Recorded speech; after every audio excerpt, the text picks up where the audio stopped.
ഗഗനോയിഡിൻ്റെ പുതിയൊരു എപ്പിസോഡിലേക്ക് എല്ലാവർക്കും സ്വാഗതം. ഞാൻ ബാബു. നമ്മളിന്ന് ഉണ്ടാക്കാൻ പോകുന്നത് ഒരു 12 വോൾട്ട് പവർ സപ്ലൈ ആണ്. പക്ഷേ അതിന് ട്രാൻസ്ഫോമറോ SMPSോ ഒന്നും നമ്മൾ യൂസ് ചെയ്യുന്നില്ല. ഷോക്ക് അടിക്കാനുള്ള ചെറിയൊരു ചാൻസ് ഇതിനകത്തുണ്ട്. പക്ഷേ പേടിക്കേണ്ട, ഞാൻ പറയുന്നത് പോലെ ചെയ്താൽ മതി. പിന്നെ ഒന്നും പേടിക്കേണ്ട കാര്യം വരുന്നില്ല. ഇത്രയും കോമ്പോണൻസ് ആണ് നമുക്ക് ഈ പവർ സപ്ലൈ ഉണ്ടാക്കാൻ ആവശ്യം. പിന്നെ നമ്മൾ ഈ പവർ സപ്ലൈ ഉണ്ടാക്കിയിട്ട് ഈ 3 പിൻ പ്ലഗിനകത്താണ് ഫിക്സ് ചെയ്യാൻ പോകുന്നത്. അത്രയ്ക്ക് ചെറുതാണ് ഈ നമ്മളുണ്ടാക്കുന്ന പവർ സപ്ലൈ. ഇൻ കേസ് നമുക്ക് ഈ 3 പിൻ പ്ലഗിനകത്ത് ഇവനെ ഫിക്സ് ചെയ്യാൻ പറ്റിയില്ലെങ്കിൽ ഇതിൻ്റെ പുറത്ത് ഒരു ബോക്സ് ഉണ്ടാക്കി നമ്മൾ ഫിക്സ് ചെയ്യും. പക്ഷേ 99% ഞാൻ പറയുന്നത് നമുക്കിതിനകത്ത് തന്നെ ഫിക്സ് ചെയ്യാൻ പറ്റും. പിന്നെ അത്രയ്ക്ക് ചെറുതാണ്, ട്രാൻസ്ഫോമറിൻ്റെ ഒന്നും ആവശ്യമില്ല. പിന്നെ നമുക്ക് ഈ പവർ സപ്ലൈ ഉണ്ടാക്കാൻ 2 പിൻ പ്ലഗ് ഒന്നും യൂസ് ചെയ്യരുത്, കാരണം ഡേഞ്ചറാണ്. ആ 2 പിൻ പ്ലഗ് എങ്ങനെയാണ് ഡേഞ്ചർ എന്ന് ഞാൻ അസംബ്ലി ചെയ്ത് ടെസ്റ്റ് ചെയ്യുന്ന സമയത്ത് ഞാൻ പറഞ്ഞുതരാം.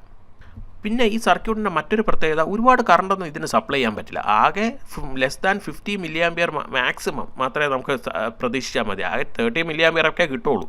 പിന്നെ ഉള്ളതെന്ന് പറഞ്ഞാൽ വലിയ LED ഒക്കെ ഫുൾ ബ്രൈറ്റ്നസ്സിലൊന്നും ഈ സർക്യൂട്ട് ഉപയോഗിച്ച് കത്തിക്കാൻ പറ്റില്ല. ആകെ ചെറിയ ബ്രൈറ്റ്നസ്സിൽ കത്തിക്കാനേ പറ്റുള്ളൂ, കാരണം കറണ്ട് ഭയങ്കര കുറവാണല്ലോ. അപ്പം LED നല്ല കറണ്ട് വേണം. അപ്പം നിങ്ങൾ ചോദിക്കും, പിന്നെ ഈ സർക്യൂട്ട് കൊണ്ടുള്ള ഉപയോഗം എന്താണെന്ന്. ഞാൻ ഇതിന് മുമ്പ് ഒരു വീഡിയോ ചെയ്തായിരുന്നു, ഒരു ടച്ച് സെൻസർ, ടച്ച് വെച്ച് ഒരു റിലേ ആക്ടിവേറ്റ് ചെയ്യുന്ന സർക്യൂട്ട്. അപ്പോൾ അതിനകത്ത് നമ്മൾ യൂസ് ചെയ്ത ഒരു 3.7 വോൾട്ട് ബാറ്ററി ആയിരുന്നു യൂസ് ചെയ്തത് ഇതിനെ പവർ ചെയ്യാൻ.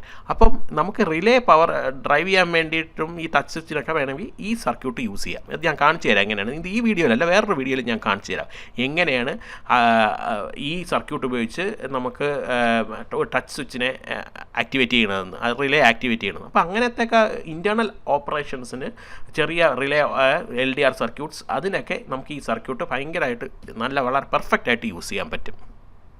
പിന്നെ ഈ സർക്യൂട്ട് ഉപയോഗിച്ച് ആരെങ്കിലും പറയുകയാണെങ്കിൽ 12 വോൾട്ടിൻ്റെ LED ബൾബെല്ലാം കത്തിക്കാമെന്ന് ആരെങ്കിലും പറയുകയാണെങ്കിൽ ശുദ്ധ മണ്ടത്തരമാണ്. അവർ കത്തിക്കാൻ പറ്റും, പക്ഷേ ബ്രൈറ്റ്നസ് കാണില്ല. വളരെ ഫീബിൾ ബ്രൈറ്റ്നസ് മാത്രമേ കാണുള്ളൂ ഈ സർക്യൂട്ട് ഉപയോഗിച്ച് കത്തിച്ചാൽ.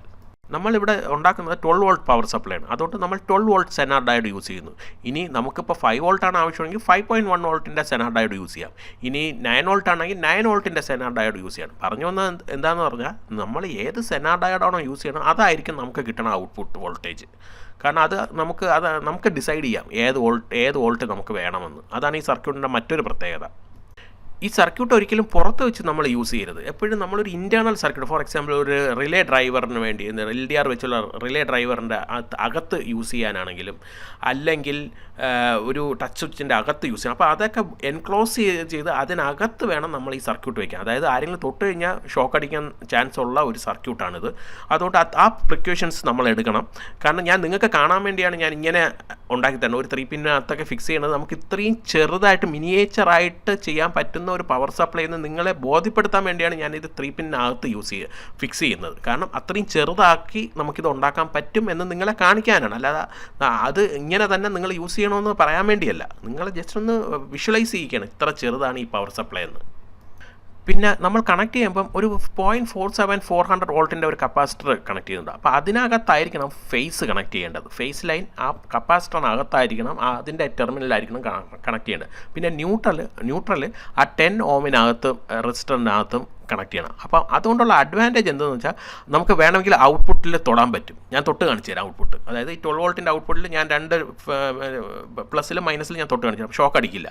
പക്ഷേ ഇത് തിരിയുകയാണെങ്കിൽ ഷോക്ക് അടിക്കും. അപ്പം അത് ഒന്ന് ശ്രദ്ധിക്കണം. അതിന് വേണ്ടിയാണ് നമ്മൾ 3 പിൻ യൂസ് ചെയ്തത്. 3 പിന്നിൽ റൈറ്റ് സൈഡ് എപ്പോഴും ഫേസ് ആയിരിക്കുമല്ലോ. അതുകൊണ്ട് എപ്പോഴും ഈ കപ്പാസിറ്ററിൻ്റെ ടെർമിനലിൽ ഫേസ് തന്നെ ആയിരിക്കും. ഞാനിപ്പം പവർ സപ്ലൈ കണക്ട് ചെയ്തിട്ടുണ്ട്. നിങ്ങൾക്ക് കാണാം എൻ്റെ കപ്പാസിറ്ററിൻ്റെ ടെർമിനലിൽ ഇത് കത്തുന്നത്, നമ്മൾ ടെസ്റ്ററിൻ്റെ ലൈറ്റ് കത്തുന്നത്. അപ്പോൾ അതിനകത്താണ് ഫേസ് ഞാൻ കണക്ട് ചെയ്തേക്കണത്. ഇനി ഞാൻ ഔട്ട്പുട്ട് ടെർമിനലിൽ തൊട്ട് കാണിക്കാം. ഞാൻ 1 by 1 ആയിട്ടാണ് തൊടുന്നത്. ആദ്യമേ ഞാൻ പ്ലസ് ഔട്ട്പുട്ടിൽ തൊടുന്നുണ്ട്. ഞാൻ ചെരുപ്പൊന്നും ഇട്ടിട്ടില്ല കേട്ടോ. ഞാൻ ഡയറക്റ്റായിട്ട് തന്നെ +12 വോൾട്ടിൽ തൊടുന്നുണ്ട്. നിങ്ങൾക്ക് കാണാം ഷോക്കൊന്നും അടിക്കില്ല. കാരണം എന്ന് വെച്ചാൽ ഫേസ് ലൈൻ നേരെ കപ്പാസിറ്ററിൽ വരുന്നത്. അപ്പോൾ അവിടെ വെച്ച് തന്നെ കറണ്ട് ഒരു ഓൾമോസ്റ്റ് ഡ്രോപ്പ് ആവും.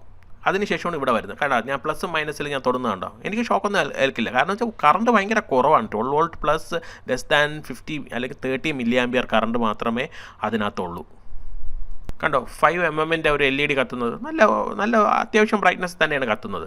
പിന്നെ നമ്മളെ ഫേസ് ലൈൻ കണക്ട് ചെയ്തേക്കണ കപ്പാസിറ്ററിനകത്തെന്ന് പറഞ്ഞു, അത് തമ്മിൽ തിരിഞ്ഞു പോയാൽ അറിയാലോ. കപ്പാസിറ്ററിനകത്ത് വന്നു, അവിടെ നിന്ന് നേരെ ബ്രിഡ്ജിൽ നിന്ന് കഴിഞ്ഞതിന് ശേഷമാണ് നമുക്ക് ആ ഒരു എന്താ പറയുക റെഗുലേഷൻ, അതായത് സെനാർ റെഗുലേഷൻ ആണ്. അതുകൊണ്ടാണ് നമുക്ക് ഷോക്ക് അടിക്കാത്തത്. ഇനി ഞാൻ ഈ കപ്പാസിറ്ററിനകത്തോടുള്ള ഇൻപുട്ട് അങ്ങോട്ടും ഇങ്ങോട്ടും മാറ്റിയാൽ കഥ തിരിഞ്ഞു. കാരണം വെച്ചാൽ നമുക്ക് ഷോക്ക് കേൾക്കും. ഇപ്പോൾ ഇതിനെ സിംഗിൾ ലൈൻ ഐസൊലേറ്റഡ് എന്നാണ് പറയുന്നത്, കാരണം ഒരു ലൈൻ മാത്രമേ ഐസൊലേറ്റ് ചെയ്തിട്ടുള്ളൂ. എൻ്റെ ഒരു ഫ്യൂച്ചർ വീഡിയോയിൽ ഞാൻ 2 ലൈനും ഐസൊലേറ്റ് ചെയ്ത് കാണിച്ചു തരാം. 2 ലൈനിലും ഐസൊലേറ്റ് ചെയ്യുമ്പോൾ പിന്നെ നമ്മളെ ഇൻപുട്ട് അങ്ങോട്ടും ഇങ്ങോട്ടും തിരിഞ്ഞെന്ന് പറഞ്ഞ് പേടിക്കൊന്നും വേണ്ട. കാരണം വെച്ചാൽ 2 ലൈനും ഐസൊലേറ്റഡ് ആയതുകൊണ്ട് നമുക്ക് വേണമെങ്കിൽ 2 പിന്നിൽ കണക്ട് ചെയ്ത് അങ്ങോട്ടും ഇങ്ങോട്ടും തിരിച്ചാലും കുഴപ്പമില്ല. കാരണം 2 ലൈനും ഐസൊലേറ്റഡ് ആണ്. പക്ഷേ ഔട്ട്പുട്ട് കറണ്ട് പിന്നെയും കുറയും ഇതിനകത്ത് ഇപ്പോൾ 30 mA ആണെങ്കിൽ 2 ലൈൻ ഐസൊലേറ്റ് ചെയ്ത് കഴിയുമ്പോൾ വരുന്നത് ചിലപ്പം 15 mA 10 mA ആയിരിക്കും. പക്ഷേ നമുക്ക് ഒരു റിലേ ഡ്രൈവ് ചെയ്യാനും അതിൻ്റെ LDR സർക്യൂട്ട്, അതായത് ടച്ച്, പിന്നെ പ്രോക്സിമിറ്റി സെൻസർ, അങ്ങനത്തെയൊക്കെ സാധനത്തിന് വേണ്ടി നമുക്കത് ഈ സർക്യൂട്ട് മതി. 10 mA മതിയാവും. അവിടെ നമുക്ക് 2 പിൻ പ്ലഗൊക്കെ യൂസ് ചെയ്താൽ മതിയാവും, കുഴപ്പമൊന്നും വരില്ല. നമുക്കിനി അടുത്തത് ഈ സർക്യൂട്ടിനെ ഈ 3 പിൻ പ്ലഗിനകത്ത് ഫിറ്റ് ചെയ്യാം. അതിനുവേണ്ടി ഫുൾ പ്രിക്കോഷൻസ് നമ്മൾ എടുത്തിട്ടുണ്ട് കേട്ടോ. പിന്നെ ഈ കമ്പോണൻസിൻ്റെയൊക്കെ അഡീഷണൽ ലീഡ്സ് എല്ലാം ഞാൻ കട്ട് ചെയ്ത് കളഞ്ഞിട്ടുണ്ട്. കാരണം നമുക്ക് ഇതിനകത്തിരിക്കണമല്ലോ. നമ്മൾ ബ്രിഡ്ജ് റെക്ടിഫയർ കാണാം, എല്ലാം വളരെ പാരലായിട്ടാണ് കണക്ട് ചെയ്യുന്നത്. ടെർമിനൽസ് എല്ലാം വളരെ സ്മോളാണ്. കാരണം എന്തിനാണ് ഞാനിത് കാണിച്ചു തരണമെന്ന് വെച്ചാൽ നിങ്ങളെ മനസ്സിലാക്കുകയാണ്, ഇത്ര ചെറുതാണ് ഈ പവർ സപ്ലൈ. നമുക്ക് വലിയ ട്രാൻസ്ഫോമർ അല്ലെങ്കിൽ വലിയ SMBS വലിയ കറണ്ടൊക്കെ ഉള്ള സപ്ലൈ ആവശ്യം എന്താണെന്ന് പറഞ്ഞാൽ, അതായത് നല്ല ബ്രൈറ്റ്നസ്സിൽ കത്തുക, അല്ലെങ്കിൽ നല്ല സ്പീഡിൽ മോട്ടർ കറങ്ങുക, നല്ല വോളിയത്തിൽ നമ്മുടെ ഇത് കേൾക്കുക, സൗണ്ട് കേൾക്കുക. അപ്പോൾ അങ്ങനത്തെയൊക്കെ സ്ഥാനത്തിനകത്താണ് ഹൈ കറണ്ടിൻ്റെ ആവശ്യം. പിന്നെ വളരെ ചെറിയ സ്വിച്ചിങ് സർക്യൂട്ട്, സെൻസേഴ്സ്, ഇതിനൊക്കെ വളരെ ചെറിയ കറണ്ട് മതി. അപ്പോൾ അതിനുവേണ്ടി ഈ സപ്ലൈ വളരെ പെർഫെക്റ്റ് ആയിട്ട് നമുക്ക് യൂസ് ചെയ്യാം. എൻക്ലോസ് ചെയ്ത് യൂസ് ചെയ്യുന്നതിന് ഏതിനകത്തും നമുക്ക് ഈ സർക്യൂട്ട് യൂസ് ചെയ്യാം. കാരണം ഇപ്പം പല സർക്യൂട്ടിൽ നിങ്ങൾ നോക്കിയാൽ അറിയാം ഈ സാധനമാണ് വരുന്നത്. ഫോർ എക്സാമ്പിൾ നമുക്ക് ഓട്ടോമേറ്റഡ് ലൈറ്റ് ഉണ്ടല്ലോ, അതായത് രാത്രിയാകുമ്പോൾ ഓട്ടോമേറ്റഡ് കത്തിയിട്ട് രാവിലെ ആകുമ്പോൾ അണയുന്ന സർക്യൂട്ടുകൾ നമുക്ക് ബോക്സായിട്ട് ചെറിയൊരു യൂണിറ്റായിട്ട് കിട്ടുന്നുണ്ട്. വളരെ ചെറിയ ഒരു യൂണിറ്റായിട്ട്. അപ്പോൾ അതിനകത്തൊക്കെ ഈ സർക്യൂട്ടാണ് യൂസ് ചെയ്യുന്നത് ഇൻറ്റേർണലി. അപ്പം ഇത് കൊണ്ടുള്ള അഡ്വാൻറ്റേജ് എന്ന് വെച്ചാൽ നിങ്ങൾ ഇനി അത് റിപ്പയർ ചെയ്യാൻ വേണ്ടി തുറക്കുമ്പം നിങ്ങൾക്ക് മനസ്സിലാവും, ഈ സർക്യൂട്ട് ഇന്നതാണ്. നിങ്ങൾ ഇനി പേടിക്കേണ്ട കാര്യം വരുന്നില്ല. കാരണം വെച്ചാൽ നിങ്ങൾക്ക് സർക്യൂട്ട് അറിയാം, എങ്ങനെയാണ് വർക്ക് ചെയ്യണതും എന്താണ് ആ സർക്യൂട്ട് എന്നെല്ലാം മനസ്സിലാവും. കാരണം വെച്ചാൽ നിങ്ങളിത് കണ്ടിരിക്കുകയല്ലേ നേരിട്ട്. അപ്പോൾ അതിന് വേണ്ടിയിട്ടുള്ള ഒരു ട്രെയിനിങ് വീഡിയോ കൂടെയാണ് ഈ സാധനം. ആ 0.47 400 വോൾട്ടിൻ്റെ ഒരു പോളിസ്റ്റർ കപ്പാസിറ്റർ ഉണ്ടോ, അത് ഇവിടെ ഒരു കറണ്ട് വോൾട്ടേജ് ഡ്രോപ്പറായിട്ടാണ് വർക്ക് ചെയ്യുന്നത്. കാരണം ഇത് AC സർക്യൂട്ടിൽ മാത്രമേ വർക്ക് ചെയ്യുള്ളൂ, DC-യിലൊന്നും ഇത് വർക്ക് ചെയ്യില്ല. ഇത് AC-യിൽ മാത്രമേ വർക്ക് ചെയ്യുള്ളൂ. കാരണം AC-യിൽ ആ കപ്പാസിറ്റർ ഓഫർ ചെയ്യുന്ന റിയാക്റ്റൻസ് എന്ന് പറഞ്ഞാൽ ഒരു ഹൈ വാല്യൂ